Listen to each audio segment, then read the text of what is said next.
ഞാനൊരു മുസ്ലിം വിരോധിയല്ല. ഞാനൊരു മുസ്ലിം വിരോധിയാക്കി ആടിനെ പട്ടിയാക്കി പട്ടിയെ പേപ്പട്ടിയാക്കാനാണ് ലീഗിലെ ചില നേതാക്കന്മാരുടെ ശ്രമം.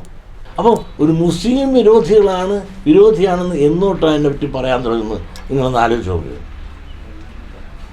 അവർ എന്നെയും കൊണ്ട് നടന്നു, ഞങ്ങൾ ബായി ആയിട്ട് നടന്നു. പക്ഷെ അവസാനം വഞ്ചിക്കപ്പെട്ടപ്പോൾ ഞാൻ അവരിൽ നിന്ന് മാറിക്കഴിഞ്ഞ ശേഷമാണെങ്കിൽ കുഞ്ഞാലിക്കുട്ടി ഉൾപ്പെടെ എന്നെ വിളിച്ചതല്ലേ. മുസ്ലിം ലീഗിൻ്റെ നേതാക്കന്മാർ ഞങ്ങൾക്ക് തെറ്റുപറ്റിപ്പോയി, വെള്ളാപ്പള്ളി വരണം ഞങ്ങളുടെ കൂടെ, തെറ്റുകൾ തിരുത്തി ഇങ്ങോട്ട് പോകാം.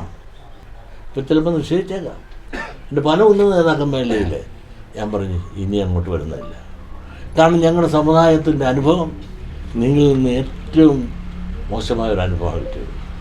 മുസ്ലിങ്ങളിൽ ഒരുപാട് നല്ലവരുണ്ട്, പക്ഷേ ലീഗിൽ നിന്ന് കിട്ടിയ ഞങ്ങളുടെ അനുഭവം ഭരണത്തിൻ്റെ പങ്കാളികളാമെന്നും ഇരുന്നുകൊണ്ട് അവിടെ കയറി ഭരണത്തിൽ കിട്ടിയ ശേഷം നിങ്ങൾ ഞങ്ങൾക്കൊന്നും തന്നില്ല എന്ന് മാത്രമല്ല, ഞങ്ങൾ അവഹേളിച്ചു.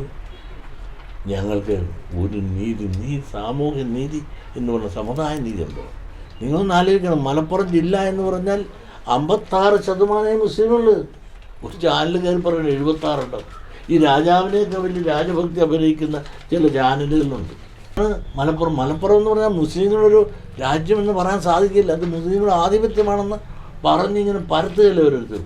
ചാനലും അങ്ങനെ പറയില്ല. 76% ഉണ്ടെന്ന് പച്ചക്കള്ളല്ലേ പറയുന്നത്. 56% മുസ്ലിങ്ങൾ പോലും അവകാശപ്പെടുന്നില്ല 56% ഉണ്ടെന്ന്. ഇപ്പോൾ ഇവിടെ എങ്ങും നിങ്ങളൊന്ന് ആലോചിക്കണം.